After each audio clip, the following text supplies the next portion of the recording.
이 시간은 하나님 말씀 봉독하는 시간입니다. 하나님 말씀은 요한복음 2장 1절에서 5절 말씀 보겠습니다. 신약성경 144면입니다. 요한복음 2장 1절에서 5절 말씀입니다. 144면 요한복음 2장 1절에서 5절, 저와 여러분이 찾으신 줄 믿고 한 절씩 교독하겠습니다. 사흘째 되던 날 갈릴리 가나에 혼례가 있어 예수의 어머니도 거기 계시고 예수와 그 제자도 혼례 청함을 받았더니 포도주가 떨어진지라 예수의 어머니가 예수에게 이르되 저에게 포도주가 없다 하니 예수께서 이르시되 여자여 나와 무슨 상관이 있나이까 내 때가 아직 이르지 아니하였나이다. 같이 읽습니다. 그의 어머니가 하인들에게 이르되 너희에게 무슨 말씀을 하시든지 그대로 하라 하니라. 아멘. 옆사람 축복합니다. 하나님이 함께 하십니다. 하나님이 일으켜 주십니다. 할렐루야. 예, 오늘은 요한복음 2장, 우리가 매일 성경이 이제 요한복음으로 바뀌어서 요한복음 2장 말씀, 가나 혼인잔치의 표적을 통해서 포도주가 없다니라는 제목으로 말씀을 함께 나누길 원합니다. 미국의 갤럽 연구소에서 최근에 18개국, 거의 유럽 쪽의 나라들인 것 같은데 18개국을 대상으로 행복도 조사를 했다고 합니다. 그 나라 백성들이 얼마나 행복해하는가. 조사 결과 참 충격적인 발표가 났는데 1위가 영국이 아니고 아이슬란드였다는 것이죠. 이 아이슬란드는 여러분이 지도를 찾아보면 북대서양에 고립되어 사나운 바다와 싸우는 민족입니다. 겨울에는 무려 밤의 기간이 20시간이래요. 그래서 겨울철에는 아무것도 할 수가 없어요. 계속 비바람을 맞아가면서 물고기를 잡고 살아가는데 그 나라 국가에 그럼 인구가 많냐? 30만 명밖에 되지 않는다고 합니다. 그런데 그 나라 사람들이 행복하다고 생각하는 비결이 무엇일까요? 그 아이슬란드 대학의 사회학자인 소르린드 교수가 이런 이야기를 했어요. 행복의 비결은 생활의 안락함에 있는 것이 아니고 오히려 불편함에 행복 지수가 있습니다. 그런 이야기를 했다는 거예요. 아이슬란드 사람들이 불편하지만 자신들이 그 불편한 환경이 있음에도 불구하고 인생의 목적을 깨닫고 자족하고 만족하기 때문에 오히려 행복 지수가 딴 나라들보다 높더라는 것이죠. 사랑하는 성도 여러분, 인생의 참 기쁨과 안식과 행복은 그러면 어디에 있을까요? 많은 사람들이 자본주의에 취해서 돈이 많이 있으면 또 즐거움과 쾌락을 누리면 행복할 수 있다라고 우리가 착각하고 그것을 쫓아가는데 정말 인생의 기쁨과 안식은 어디에서 얻을 수 있는 것입니까? 오늘 가나 혼인 잔치를 통해서 우리에게 하나님께서 들려주시는 음성은 우리 인생의 참 기쁨과 안식은요, 한번 따라할까요? 예수님을 만날 때 누릴 수 있습니다. 할렐루야. 오늘 성경 우리 요한복음 2장 2절에서 10절까지 밑줄 친 부분을 우리 함께 읽어보겠습니다. 혼례 청함을 받았더니 포도주가 떨어진지라 예수의 어머니가 예수에게 이르되 저들에게 포도주가 없다 하니 이제는 떠서 연회장에게 갖다 주라. 연회장은 물로 된 포도주를 맛보고도 어디서 났는지 알지 못하되 연회장이 신랑을 불러 말하되 그대는 지금까지 좋은 포도주를 두었도다 하니라. 아멘. 오늘 성경을 읽어보면 가나 혼인잔치, 갈릴리 북쪽에 있는 가나라는 지역의 혼인잔치 예수님과 그 가족과 제자들이 청함을 받았습니다. 아마 예수님의 외가 쪽, 즉 마리아 쪽에 아마 누군가 결혼했는 것 같아요. 그런데 이 본문을 읽어보면 그 혼인잔치에 큰 위기가 닥쳤다는 거죠. 여러분이 이제 나중에 터키 지역이나 고대 근동의 이제 이스라엘 지역에 가보면 날씨가 너무 덥기 때문에 결혼식을 하루만 하지 않습니다. 7일간 합니다. 저녁에 합니다. 날이 선선해진 다음에. 그런데 이 7일간 지속되는 혼인잔치에 갑자기 포도주가 중간에 아직 제대로 진행도 안 됐는데 포도주가 딱 떨어져 버린 거예요. 포도주는 잔치의 흥을 돋구어주죠. 기쁨을 증폭시킵니다. 그런데 이렇게 포도주와 음식으로 왁작지껄해야 될 이 혼인잔치가 밍숭맹숭하고 그런 위기에 처한 거죠. 흥겨움과 기쁨은 사라지고 멀리서 불평의 소리가 들려옵니다. 혼인 예식을 전담하는 이 신랑 측에서 아주 심각한 위기에 봉착한 것이죠. 그런데 이들의 위기는 단순히 옆집에 가서 포도주 몇 병을 사오면 해결될 문제가 아니었습니다. 7일간이나 혼인잔치가 지속되고 많은 손님이 찾을 거기 때문에 한두 병 가지고 되는 게 아니에요. 게다가 지금처럼 퀵으로 배달시키면 다량의 물건을 구입할 수 있는 그런 시대도 아닙니다. 고대 근동은 물자가 아주 부족했어요. 굶는 사람이 많았습니다. 물론 신랑 측에서도 미리 예산을 세우고 준비했을 겁니다. 아무 대책 없이 고대 근동에 있던 사람들이 일을 벌이는 건 아니잖아요. 일상적으로 결혼 대비책도 세웠을 겁니다. 그런데 신랑 측의 그런 인생의 대비책으로 이 위기를 막을 수가 없었다는 거예요. 그 신랑 측에서 세운 인생의 대비책으로는 이 잔치의 기쁨과 흥을 유지할 수 없었다는 것이죠. 그런데 여러분, 이런 혼인잔치의 흥망이 걸린 이런 이 문제, 위기의 문제를 누가 어떻게 대응하고 있습니까? 오늘 본문을 읽어보면 3절에 예수님의 모친인 마리아가 예수님께 이 문제를 알렸습니다. 그리고 어떻게 되었습니까? 9절에 나오듯이 예수님이 말씀하셔서 물로 만든 포도주로 인해서 잔치의 즐거움과 기쁨이 계속 지속되었다는 거예요.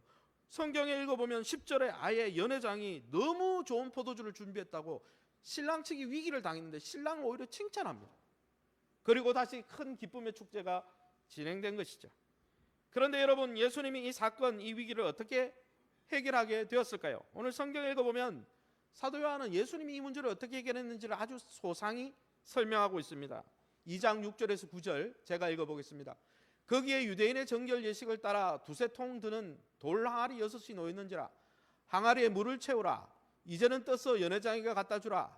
물로 된 포도주를 맛보고도 어디서 났는지 알지 못했다 했습니다. 사도 요한은 예수님이 이 위기를 해결한 과정을 아주 세세히 묘사하고 있죠. 그냥 물이 변해서 포도주 됐다, 결과만 딱 이야기하면 되는 걸 아주 과정을 세밀하게 디테일하게 소개합니다. 이렇게 긴 지면을 할애하는 것은 이 히브리인들이 강조하는 방법입니다. 이걸 강조하겠다는 거죠, 요한이. 그런데 이 성경에 예수님이 이 기적을 일으킨 사건을 소개하면서 유독 6절에 읽어보면 유대인의 정결 예식을 위한 돌 항아리 6개가 있었다라고 먼저 그것을 소개하고 있죠. 그런데 사도 요한은 이렇게 묘사하면 안 되는 것입니다. 왜 그러냐면 여러분, 사도 요한은 유대인과 이방인이 섞여 있었던 초대 7교회, 특별히 에베소 교회에서 오래 심우했던 사도 요한입니다. 사도 베드로는 유대인들만을 사역했기 때문에 유대인의 이해에 대해서, 유대인의 그 규례에 대해서 설명하면 되지만은 굳이 에베소 교회의 이방인과 유대인의 갈등이 심했거든요. 그런데 굳이 이방인과 헬라인과 사역을 하면서 이방인들을 섬기면서 지역 감정을 일으키던, 우리나라 정치권이 다 그렇잖아요. 지역 감정을 일으켜가지고 막 표를 얻잖아요. 지역 감정을 일으키던 유대인의 규례나 결례를 굳이 언급할 필요가 없는 거예요. 게다가 이 요한복음은 초대교회 곳곳에 돌려가면서 읽는 성경이었기 때문에 이방인들이 많이 접하고 있는 성경이에요. 그러면 이런 묘사를 할 필요가 없는 거예요. 갈등이 있는데 왜 그런 묘사를 합니까? 사도 요한은 예수 그리스도의 복음을 소개하면서 굳이 유대인의 정결 예식에 대해서 운운하고 있습니다. 그래서 6절에 유대인의 정결 예식, 손 씻는 예식을 이야기하죠. 음식 먹을 때 유대인은 전통과 율법 따라 손을 씻지 않으면 절대 음식을 먹지 않았죠. 예수님도 이것 때문에 곤욕을 많이 치렀잖아요. 이 표현은, 굳이 6절에 이 표현을 하는 것은 당시 유대인들이 믿었던 유대교를 빗댄 이야기입니다. 손 씻는 규례로 철저히 자신의 삶을 통제하고 있는 유대인들은 종교적인 열심을 갖고 있었죠. 하나님 떠난 종교적인 자기의 의로움의 열심이었습니다. 그래서 손을 조금이라도 깨끗하게 안 씻으면 손 먹으면 안 되는 거예요. 이런 복잡한 의식과 절차로 손 씻는 규례를 갖고 있던 이 유대교, 그런데 이 유대교가 생명을 줍니까? 이 유대교가 오늘 혼인잔치의 문제를 해결해 줍니까? 혼인잔치의 기쁨과 즐거움을 유대인들의 종교적인 열심이 회복시켜 줍니까? 아니라는 거예요. 아무 효력이 없다는 거예요. 능력이 없다는 거예요. 오히려 어떻게 되었습니까? 무기력한 그 유대교에서 쓰이는 손 씻는 돌 항아리의 물이 어떻게 변화되었습니까? 하나님의 아들 되신 예수님의 말씀이 임하자, 예수님의 말씀이 임하고 예수님과 접촉하자 그 물이 변해서 극산품 포도주가 된 것이죠. 손 씻던 물이 변해가지고 최상품 포도주가 된 겁니다. 이 본문을 통해서 사도 요한은 이 요한복음을 읽는 유대인이나 헬라인들, 초대교회 성도들이 예수님에 대해서 무엇을 알길 원했을까요? 이 말씀을 묵상해 보면 우리 인생의 기쁨과 안식은요, 유대교와 같은 우리의 종교적인 열심이나 열정으로 얻을 수 있는 게 아니라는 거예요. 반대로 신랑 측이 계획하고 세웠던 세상의 방식과 방법으로 그 포도주의 기쁨, 혼인잔치의 기쁨이 유지되는 것도 아니라는 거예요. 여러분, 신랑 측이 계획 안 했을까요? 그들이 세상의 방식으로, 전통적인 방식으로 준비했는데 안 됐잖아요. 유대교의 전통도 아무 의미가 없는 거예요. 여러분, 우리에게 생명과 기쁨과 안식을 허락하는 분은 예수 그리스도시라는 거예요. 할렐루야. 예수 그리스도를 만날 때 우리는 우리의 인생의 기쁨과 안식을 누릴 수 있다는 거죠. 그래서 요한복음은 이 가나 혼인잔치를 기적이라 말하지 않고 표적이다, 사인이다 그랬어요. 요한복음에는 7대 표적이 나옵니다. 표적이란 말은 무슨 말이냐면 그 기적을 통해 예수님이 누군지, 예수님의 아이덴티티와 하나님의 나라가 어떤 것인지 설명하려고 보여주는 기적을 표적이라 합니다. 많은 분들이 신앙생활하면서 종교 예식과 봉사와 어떤 형식에 헌신하는 것을 하나님을 믿고 하나님 나라를 누리는 거다 이렇게 착각합니다. 그런데 사실 기독교의 신앙생활은 어떤 종교적인 예식과 헌신, 봉사, 거기에 본질이 있는 게 아닙니다. 봉사가 틀렸다는 말이 아니에요. 본질이 아니라는 거예요. 그게 마치 기독교는 마치 유대교가 유대인들에게 얼마나 많은 의무를 지었습니까? 얼마나 많은 헌신과 봉사를 요구했습니까? 소는 이렇게 씻어야 되고 요걸 할 땐 이렇게 해야 되고 수백 개 조항이 있었어요. 그러나 그것이 생명을 줬습니까? 혼인잔치의 기쁨을 줍니까? 아무 힘이 없다는 거예요. 우리의 열심과 우리의 열정과 우리의 봉사와 우리의 공로로는 하나님이 주시는 안식과 기쁨을 누릴 수 없다라는 것입니다.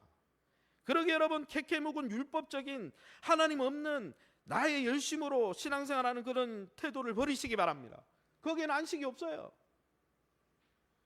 더불어서 반대의 극부 상황도 있겠죠. 어떤 분들은 나는 그런 게 싫어서 나는 이제 세상 방식으로 기쁨을 누릴 거야 이렇게 하는 분도 있겠죠. 그러나 여러분, 세상이 추구하는 많은 돈, 쾌락, 명예, 권력으로 여러분 기쁨을 누릴 수 있는 게 아니에요. 잠시 기쁘겠죠. 위조된 기쁨이죠. 가짜 기쁨이죠. 한순간 기쁘다가 더 큰 공허가 오죠.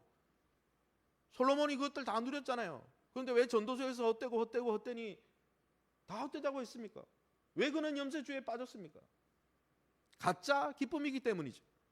그러기 여러분, 세상의 방식대로 혼인잔치를 준비하고 진행했던 신랑도 혼인잔치의 기쁨을 유지할 능력이 없었다는 거예요. 유대계의 열심도 우리에게 안식을 주는 게 아니고 신랑의 열심도 혼인잔치의 기쁨을 유지할 수 있는 능력이 없다는 거예요. 그러기에 여러분, 오히려 우리를 만드시고 우리에게 안식의 기쁨을 주시는 하나님을 매일 만나시길 바랍니다. 예수 그리스도를 만날 때 하나님이 우리에게 안식과 기쁨을 주신다는 것이죠. 그러기에 여러분, 예수 그리스도를 만나고 교제하시기 바랍니다. 예수 그리스도 안에서 복음의 기쁨과 영광을 누리시기 바랍니다. 하나님 나라를 예수 안에서 새롭게 경험하시기 바랍니다. 우리가 하나님 나라의 백성이 되었으니까 하나님 나라 맛집과 또 좋은 볼거리 핫스팟에 가서 사진을 찍고 경험하는 게 여러분 진짜 신앙생활이에요. 의무 속에 살아가는 게 아니고. 사랑하는 성도 여러분, 혼인잔치처럼 기쁨과 안식이 풍성해야 될 우리의 인생에 혹시 결핍과 공공함으로 가득 차 있지는 않습니까? 그런 결핍과 공공함은 세상이 줄 것 같은 가짜 행복으로 채울 수 없습니다. 그 텅 빈 삶을 풍성하게 채우실 분은 바로 예수 그리스도 외에는 없다라는 것이죠. 예수님을 만날 때, 예수님과 교제할 때 그 결핍과 공공함이, 그 수치스러운 삶이 풍성한 기쁨 충만한 삶으로 변화된다고 사도 요한은 표적을 통해서 예수님을 소개해 주는 것입니다. 그러기에 세상이 줄 것 같은 신기루를 쫓지 말고, 또한 하나님 없이 내 열심으로 살아가는 종교적인 열심을 쫓지 말고, 우리에게 진정 참 안식과 기쁨을 주시는 예수 그리스도 앞에 나아가 날마다 주님과 교제하면서 하나님 주시는 진짜 인생의 기쁨을 누리시기를 예수의 이름으로 축원합니다. 그러면 계속해서 이 본문을 통해 사도 요한은 이 첫 번째 표적인 가나 혼인잔치의 표적을 통해 또 무엇을 말씀합니까? 두 번째는 한번 우리 같이 읽을까요? 시작. 하나님 나라 왕으로 오신 예수는 그의 영원한 안식과 기쁨의 나라로 지금도 우리를 초대하고 계십니다. 할렐루야. 우리 성경 요한복음 2장 1, 2절 밑줄 친 부분을 같이 읽어봅니다. 시작. 사흘째 되는 날 갈릴리 가나에 혼례가 있어. 아멘. 목사님 왜 그것만 있습니까? 그건 배경인데 중요합니다. 사도 요한은 이 예수님의 첫 표적을 소개하면서 1장, 사도 요한이 요한복음 우리 1장을 지금 읽지 않고 2장으로 바로 넘어가는데 1장부터 시간을 카운트하고 있습니다. 날짜를 카운트하고 있어요. 예수님의 공생의 첫째 날을 세례 요한에게 세례 받으신 날로 요한복음 1장 1절에서 28절까지 세례 받는 그 날을 첫째 날로 카운트하고요. 그 다음 날부터 1장 29절, 35절, 43절에 보면 그 이튿날에 계속 카운트하고 있습니다. 날짜를. 그래서 둘째 날부터 넷째 날까지 그 이튿날에 세 번이나 나와요. 의도적으로 나와요. 그 단어를 쓰고 있습니다. 그런데 이 이튿날로 카운트된 둘째 날부터 첫째 날은 세례 요한에게 세례 받으셨고, 그러면 둘째 날부터 넷째 날까지는 뭐 하셨냐? 예수님이 세례 요한의 제자들과 주변에 있는 베드로와 같은 제자를 부르는 장면이 1장 29절에서 51절, 우리 바로 가나안 혼인잔치 바로 앞에 나옵니다.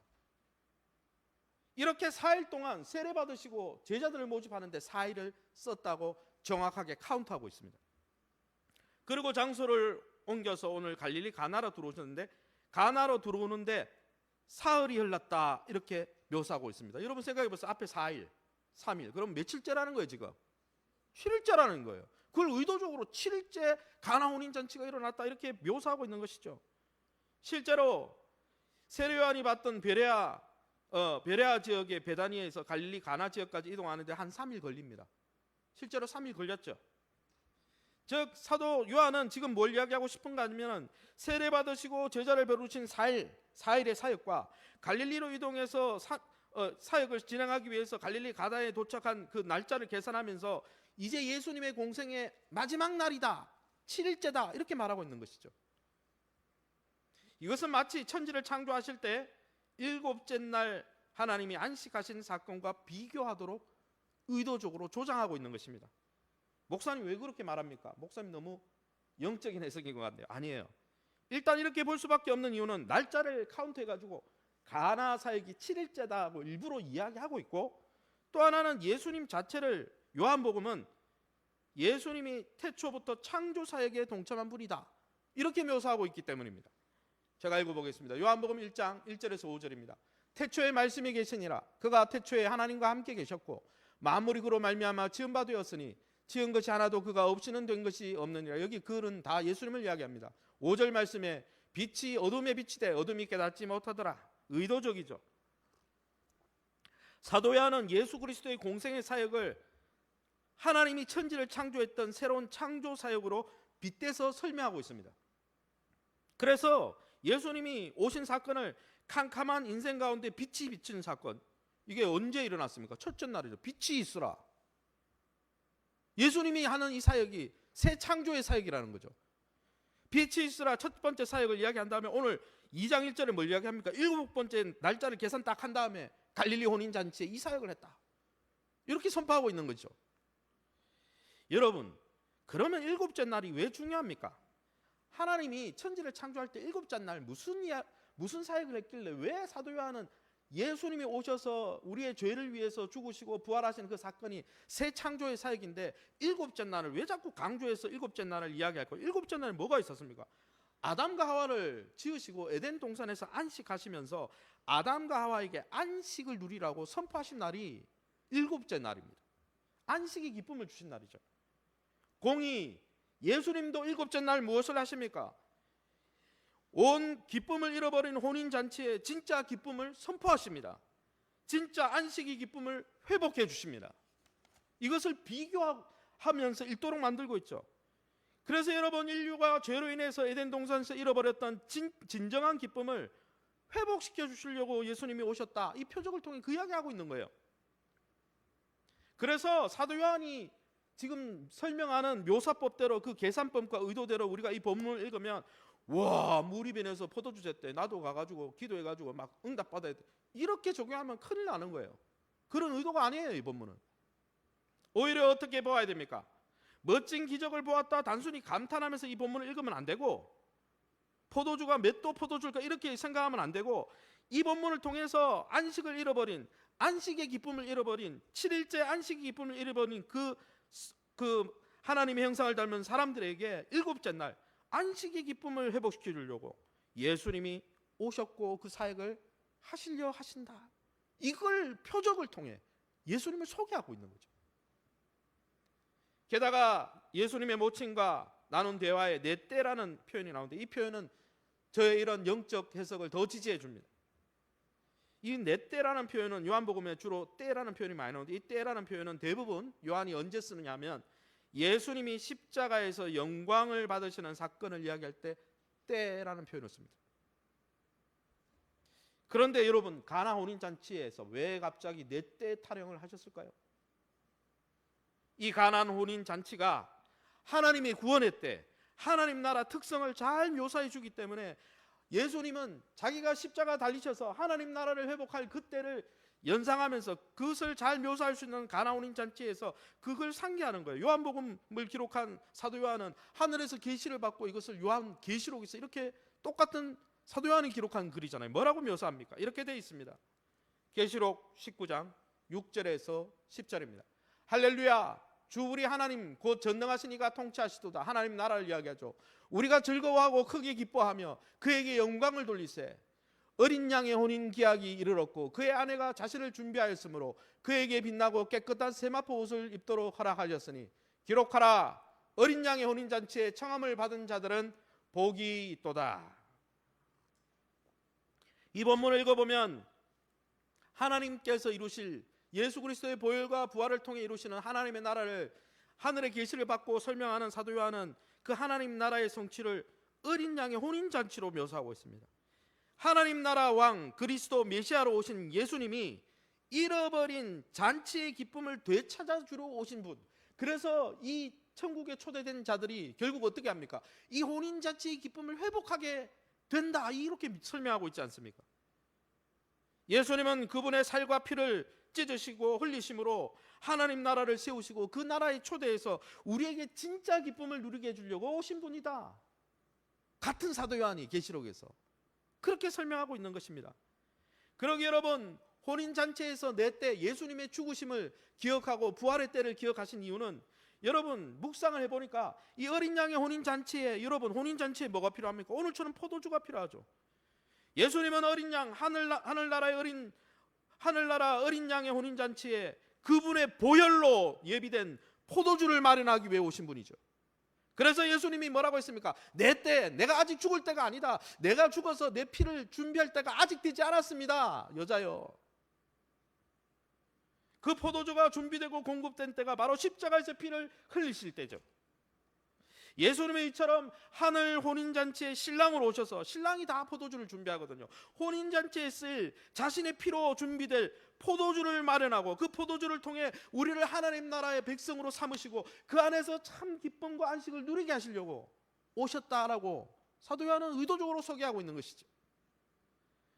그 예수님의 몸인 떡과 포도주로, 성찬에서 우리가 대하는 그 떡과 포도주로 인해서 어린 양의 혼인잔치에 초대된 자들이 오늘 본문 계시록 19장의 말씀처럼 기뻐하게 될 것입니다. 참 기쁨을 누리게 될 것입니다. 하늘 혼인잔치를 이렇게 준비하고 우리를 부르시고 계시다는 거죠. 하나님 없는 삶, 세상이 줄 수 없는 안식과 기쁨을 내가 주겠다. 우리를 세상 가운데 불러내셔서 우리를 예수 그리스도의 살과 피를 먹고 마심으로 하나님의 백성이 되어서 하나님 안에서 안식과 기쁨을 누리게 해주겠다, 이렇게 약속하시는 것이죠. 그래서 예수님은 지금 때 타령을 하는 거예요. 사랑하는 성도 여러분, 우리가 예수 그리스도를 주인으로 모시고 그분의 살과 피를 먹고 마시고 하나님 백성이 될 때 우리는 진정한 인생의 안식과 기쁨을 하나님 안에서 누릴 수 있는 것입니다. 할렐루야. 그 놀라운 은혜를 누리고 기리고 그 은혜를 주신 하나님을 기뻐하는 어린 양의 혼인잔치와 같은 것이 주일의 예배인 거예요. 예배는 막 엄숙하게 드리고, 안 드리면 하나님이 나를 쫓을 것 같으니까 드리는 게 아니고, 이미 하나님의 백성된 구원의 감격을 누리면서 내가 이런 하나님의 백성이 되었구나, 여러분이 축제에 와 있는 거예요. 예배는 축제가 되어야 되는 거예요. 그러려면 무엇이 중요합니까? 내가 무엇을 누리고 있는지 알아야 돼요. 넘이 뛰니까 같이 뛰고, 딴 사람이 눈물 흘리니까 같이 눈물 흘리는 게 아니라 내가 왜 이 축제 현장에 와서 내가 기뻐할 수밖에 없는가?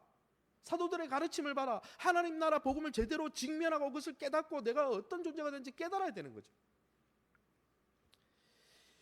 그런데 이런 하늘 혼인잔치에 초대되어서 하나님 나라 백성의 기쁨을 누리는 것이 기독교 신앙의 핵심인데 이 본질을 한국교회는 잃어가고 있는 것 같습니다. 사실 하나님 나라 복음에 대해서 예수님이 오셔서 우리에게 주신 게 뭔지 잘 모릅니다. 성도들이. 아예 신앙생활의 동기가 애초에 이 땅에서 성공하고 형통하는 것이 되어버렸어요. 신앙생활을 하는 이유는 세상에서 복을 더 받기 위함으로 전락해버렸죠. 그래서 많은 분들이 세상에서 형통하고 잘 되면 하나님이 축복하셔서 신앙생활 잘한다고 착각합니다. 그러면은 고난 가운데 있는 성도들은 하나님이 저주하신 겁니까? 욥은 왜 그렇습니까? 그러면 아브라함은 왜 그렇게 힘들었습니까? 어느새 우리의 삶과 목적과 우리의 삶의 목적과 시야에서 하나님의 나라는 사라지고 세상 나라가 뭐 다 차지해버린 거죠. 하나님 나라는 잊어버렸어요. 그러기에 예수님의 재림 기다리지 않습니다. 예수님의 재림 때에 올 하나님 나라의 도래, 하나님 나라가 내 삶에 어떻게 성취될까 별로 생각하지 않습니다. 왜요? 인생의 목표와 방향이 변질되었기 때문입니다. 그래서 우리는 하나님 나라 복음으로 재무장해야 하는 거예요. 여러분, 우리는 장차 철저히 하나님이 심판하실 이 세상 나라에서 성공하라고 보장받은 자가 아닙니다. 정확하게 말하면 무너질 이 세상 나라에서 이제는 국적이 바뀌어가지고 하나님 나라 국적을 가지고 하나님 나라와 그 혼인잔치를 누리라고 초대받은 사람들입니다. 할렐루야. 우리는 하나님의 나라를 누려야 되는 거예요. 햇불의 성도 여러분, 아직도 이 세상 나라를 사모하며 이 세상에서 참 안식과 기쁨을 찾아 파랑새를 찾아다니고 있습니까? 방황하고 있습니까? 진정한 안식과 기쁨은 예수님을 통해 우리가 하나님 나라 백성의 삶을 살 때 그 어린 양의 혼인잔치의 기쁨을 누리는 것이죠. 그러므로 하나님 나라 왕 메시아로 오신 예수님을 만나고 예수님과 동행하면서 하나님 나라를 누리는 일에 여러분의 인생과 우선순위를 들이시기를 예수님의 이름으로 축원합니다. 하나님의 때를 십자가 위에서 기업과 성취하시고 우리에게 하나님 나라 백성이라는 새로운 신분을 허락해 주신 하나님 은혜에 감사하면서 그 주신 은혜를 빼앗기지 않도록 늘 깨어있고 이 은혜를 누리시면서 진정한 기쁨을 누리시기를 예수님의 이름으로 축원합니다. 그러면 사도 요한이 세 번째로 우리에게 주는 교훈이 무엇입니까? 이 하나님 나라와 그 영광과 기쁨은 한번 따라합시다. 하나님의 때에 하나님의 방법대로 성취되기에 인내하고 믿음으로 순종해야 합니다. 요한복음 2장 3절에서 5절 같이 읽습니다. 같이 읽겠습니다. 시작. 예수의 어머니가 예수에게 이르되 저들에게 포도주가 없다 하니 여자여 나와 무슨 상관이 있나이까? 내 때가 아직 이르지 아니하였나이다. 너희에게 무슨 말씀을 하시든지 그대로 하라 하니라. 아멘. 이 본문을 보면서 하나님 나라와 하나님 나라의 그 기쁨과 영광을 성취하는 것은 하나님의 주권하에 있다는 거예요. 하나님은 하나님의 계획과 시간표대로 움직이지 우리의 시간표대로 움직이는 분이 아니라는 것을 알 수 있습니다. 여러분, 오늘 성경을 읽어보면 어머니 마리아가 위급해서 포도주가 떨어졌다 이렇게 알리니까 예수님 뭐라고 했습니까? 좀 서운할 만큼 냉담하게 거리두기를 시전하고 있습니다. 우리가 코로나를 너무 오래 알아서 거리두기 싫잖아요. 근데 거리두고 있어요. 뭐라고 했습니까? 여자여 라고 불렀습니다. 이 여자, 마담이라는 이 표현은 헬라 문화권에서 매우 공손한 표현이지만 가족끼리는 절대 쓰지 않는 표현입니다. 그냥 정중한 표현이지 친밀감은 전혀 없는 표현이에요. 그래서 가족인데 마담이라 불렀다. 거리두기를 시전하는 거죠. 아무리 육신의, 이것은 무엇을 보여줍니까? 아무리 육신의 어머니 마리아도 하나님의 방법과 때와 주권을 넘어설 수는 없다는 거예요. 하나님의 은혜로운 역사 한순간 한순간이 결코 우리가 주도하거나 우리가 요구한다고 하나님의 계획을 바꿔서 이루는 게 아니라는 거예요.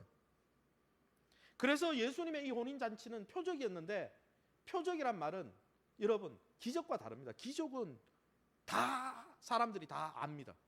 그런데 표적은요, 오늘 성경 읽어보면 혼인잔치에 일으킨 이 가나의 표적, 예수님이 누구고 하나님 나라가 어떤 나라인지를 보여주는 이 표적은 혼인잔치에 무리들에게는 하나님이 숨기셨어요. 일으키긴 일으켰는데. 그래서 제자들이 알고 믿게 되었다. 12절인가 거기 나오고 택한 몇몇 사람에게만 오픈하셨습니다. 그래서 혼인잔치의 주요 인물인 연회장이 몰랐어요. 이 포도주가 어디서 났는지. 신랑도 몰랐습니다. 그냥 칭찬해 주니까 하고 넘어간 거예요. 대부분의 사람들은 그 기적에 대해서 몰랐습니다. 감추었습니다. 하나님. 이처럼 하나님은 우리 사람들이 주도한다고, 우리가 설득한다고 설득되어서 움직이는 분이 아니에요. 하나님 나라는 그런 면에서 민주주의는 아니에요. 우리가 여론을 형성한다고 하나님이 거기 설득당하는 게 아니에요. 상황이 그렇기 때문에, 상황 때문에 움직이는 분도 아닙니다. 그러면 하나님이 공개적으로 하셨겠죠. 이 일을 내 때 타령 안 하고 그냥 공개적으로 하셨겠죠. 예수님의 무심한 듯한 이런 표현은, 거리두기의 표현은 사람의 뜻이 아니라 예수님은 하나님의 뜻과 계획대로 일하시는 분임을 보여주는 것이죠.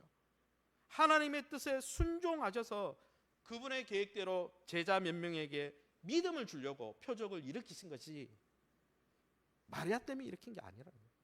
10절에 나오잖아요. 그 이유가. 그러니 여러분, 여기서 우리의 믿음이 필요한 거죠. 왜 필요합니까? 하나님의 때와 방법은 우리의 때와 방법과 다르기 때문에 믿음이 필요하고 인내가 필요한 것이죠. 왜요? 내 때에 내 방법대로 탁탁 이루어주면 믿음이 뭐 필요해요? 아 좋아, 아 좋아, 아우 와우 이 소리만 하면 되지. 인내가 뭐 필요했고 믿음이 뭐 필요 있습니까? 육신의 모친인 마리아도 예수님이 거부권을 행사하자 마음이 상하지 않았습니다. 그는 하나님의 때에서 잘 몰랐어요. 그러나 적어도 마리아는 어떻게 했냐면, 나는 하나님의 때는 잘 모르지만, 하나님의 계획은 모르지만 하나님이 선하시고 인자하신 것은 믿어. 그리고 어떻게 행동합니까? 믿음으로 순종하는 모습을 보여줍니다. 뭐라고 되어 있습니까? 하인들에게 하는 말인데 자기의 믿음을 표현한 거죠. 너희에게 무슨 말씀을 하시든지 그대로 순종해라. 이게 믿음이 아니겠습니까? 마리아의 믿음이 하인들에게까지 전염되는 거죠. 이처럼 여러분, 우리가 모르고 있는 동안에도 하나님이 선하시고 신실하신 역사는 지금도 진행되고 있습니다. 할렐루야. 그런데 하나님의 역사가 진행될 때 우리가 항상 질문 던지는 게 있어요. 왜 우리 방법으로 일하시지 않습니까? 왜 내 때에 일하시지 않습니까? 하나님. 이렇게 내 때와 내 방법을 자꾸 고집해요. 내가 주인 되려고 그래요. 그러나 믿음의 사람들은 그런 태도를 보이지 않는다는 것이죠. 마리아의 모습을 보세요. 하나님의 방법과 하나님의 때는 하나님께 맡기고 하나님의 신실하심과 선하심을 믿고 매 순간 하세요. 무슨 일을 말씀을 하시든지 그대로 하라. 믿고 순종했다는 거예요. 인내했다는 거예요. 사랑하는 성도 여러분, 하나님의 은혜의 역사는 지금도 하나님의 주권대로 이루어지고 있습니다. 할렐루야. 그런데 그 은혜를 누리는 것은 모두가 아니라는 거예요. 어린 양의 혼인잔치에 참여했던, 가나 혼인잔치에 참여했던 모든 사람이 그 표적을 깨달은 게 아니에요. 누가 깨닫습니까? 하나님이 선하시고 신실하시다는 것을 믿고 하나님의 방법이 내 방법과 다르더라도 인내하고 믿고 순종하고 쫓아간 사람들이 그 표적을 통해 예수님을 믿게 된 것이죠. 그런데 사실 우리가 신앙생활 하다 보면 많은 분들이 내 방법, 내 때를 기준으로 살 때가 얼마나 많은지 모릅니다. 그래서 하나님이 역사하실 때 많이 오해합니다. 내 때에 내 기준대로 행동 안 하면 하나님 나를 버렸다, 이따위 소리를 하죠. 하나님을 판단해서 하나님은 사랑이 없는 분이다, 이렇게 평가합니다. 반대로 어떤 분들은 막 기도로 압박해가지고 하나님을 조종하려고 합니다. 그러나 여러분, 자기 중심적인 그러한 인생의 주도권을 내려놓으십시오. 그게 죄의 본질이지 않습니까? 여러분, 하나님의 역사는 하나님의 시간표대로 움직이고 있음을 믿고 수긍하시기 바랍니다. 그러나 하나님은 여전히 선하신 분이라고 믿고 인내하고 하나님이 무슨 말씀을 하시는지 순종하시기 바랍니다. 이제 말씀을 정리하겠습니다. 하나님 나라를 누리고 경험하는 것도 하나님의 주권 하에 있는 것입니다. 그러니 하나님의 뜻과 계획은 잘 모르지만 내 때에 내 방법으로 이루어지지 않았다고 실족할 필요도 없고 하나님의 선하심을 의심할 필요도 없는 것이죠. 매 순간 하나님의 때와 내 때가 다르다고 불평하거나 신앙을 포기하지 마시고 하나님은 여전히 우리에게 성실하시고 신실하시고 선하신 분임을 믿으면서 제자들이 한 걸음 한 걸음 예수님을 믿는 믿음에서 자라간 것처럼 우리도 주님과 교제하며 자라가시기 바랍니다. 믿음이 자라가시기 바랍니다. 더불어서 하나님의 방법과 주권대로 이루어질 이 하나님의 나라를 사모하면서 내 때에 이루어지지 않아도 하나님은 선한 분이니 하나님의 때에 이루심을 믿고 확신하면서 하나님이 어떻게 인도하시든 믿고 순종하고 인내하면서 하나님 주시는 생명의 풍성함을 놓치지 마시기를 예수님 이름으로 축원합니다.